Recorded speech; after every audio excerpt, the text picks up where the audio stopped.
24 manifesto అంటే ఇప్పుడు కొత్తగా నీకు కొద్దిగా తెలిసే ఉంటుంది నీ మేనిఫెస్టో, ఎందుకంటే ఇప్పుడు అడగం మేనిఫెస్టో గురించి, ఇంకా 2 నెలల తర్వాత అడుగుతాం.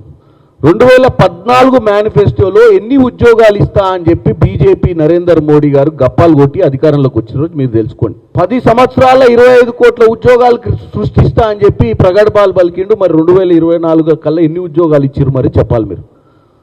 చెప్పి ప్రెస్ మీట్ పెట్టి అక్కడ 25 కోట్ల ఉద్యోగాలు ఏ రాష్ట్రానికి ఎన్ని ఉద్యోగాలు ఇచ్చారో నితిన్ నబీన్ గారు మీరు భారతదేశ ప్రజలకు, మరి మా కోటా కూడా ఉంటుంది అందులో, తెలంగాణ కోటా కూడా ఉంటుందిగా 25 కోట్లల్లో.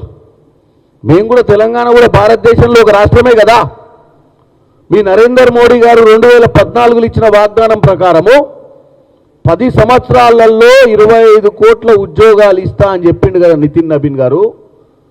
మీరు ఇక్కడ సరిగ్గా సమాధానం చెప్పలే, ఓన్లీ ప్రశ్న అడిగిపోయారు ఈడ.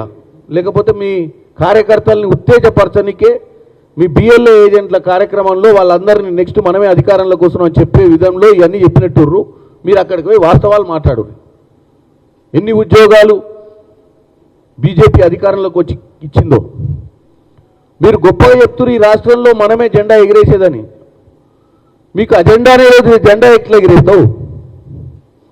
నీ బీజేపీకి అజెండానే లేదు ఈడ. నీ బీజేపీ నాయకులు కేవలం మ్యాచ్ ఫిక్సింగ్ చేసి గెలవాల్సిందే ఈడ. ఎందుకంటే 8 మంది ఎంపీలు వచ్చిర్రని నీకు తెలియదు కావచ్చు ఎట్లా వచ్చిర్రో 8 మంది ఎంపీలు. నవీన్ గారు మీరు ఏం చేస్తారంటే 2023 ఓట్లు ఏ పార్టీకి ఎన్ని వచ్చినాయో తెప్పించుకోరు అసెంబ్లీలో. 2024 పార్లమెంట్ ఎన్నికలలో ఎన్ని ఓట్లు వచ్చినాయో తెప్పించుకోరు. మీకు కూడా క్లారిటీ వస్తుంది ఇక్కడ ఏం జరిగిందో, మ్యాచ్ ఫిక్సింగ్ అంటే ఏందో లెక్కల ద్వారా తెలుస్తుంది. ఎందుకంటే మీరు కొత్త కదా, మీకు భారతదేశం మొత్తంలో ప్రతి రాష్ట్రం మీద అవగాహన ఉండాలి. లేకపోతే వీళ్ళు చెప్పినన్ని రాసిచ్చినన్ని చదివితే మీరు ఆగమైపోతారు. ఈ స్క్రిప్ట్ రైటింగ్ ఫాలో కాకుర్రి, నేను చెప్పింది మీరు ఫాలో కారు. 2023లో బీజేపీకి ఎన్ని అసెంబ్లీ సీట్లు వచ్చినాయి, ఎంత పర్సెంటేజ్ ఆఫ్ ఓటింగ్ వచ్చింది, 2024లో మరి బీజేపీకి 8 పార్లమెంట్ సీట్లు వచ్చినప్పుడు ఏ లెవెల్ పర్సెంటేజ్ ఆఫ్ ఓట్లు వచ్చినాయి, అది కూడా బీఆర్ఎస్ పార్టీ ముఖ్య నాయకులు కేటీఆర్ గారి సిరిసిల్లలో, ఇప్పుడున్నటువంటి బిల్లా రంగాలు కేటీఆర్ గారిది హరీష్ రావు కాన్స్టిట్యున్సీ తీసుకోరి, సిద్దిపేటలో ఎన్ని ఓట్లు వచ్చినాయి, కేటీఆర్ గెలిచినటువంటి సిరిసిల్లల పార్లమెంట్లో ఎన్ని ఓట్లు వచ్చినాయి,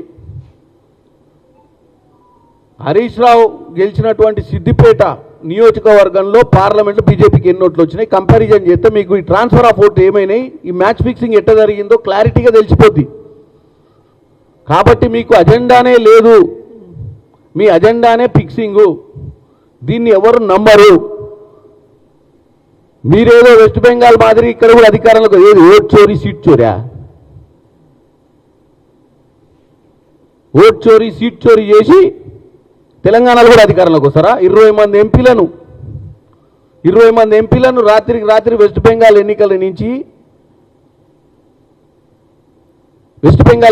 జరిగిన వారం 10 రోజులకు లోక్సభలో 20 మంది ఎంపీలను అంటే ఒకటి అయితే ఓట్ చోరీ లేకపోతే సీట్ చోరీ. ఈ మోడల్ తోటి మీరు వెస్ట్ బెంగాల్ మాదిరిగా తెలంగాణలకు అధికారం రావాలని చెప్పిపోయారు నిన్న మీరు.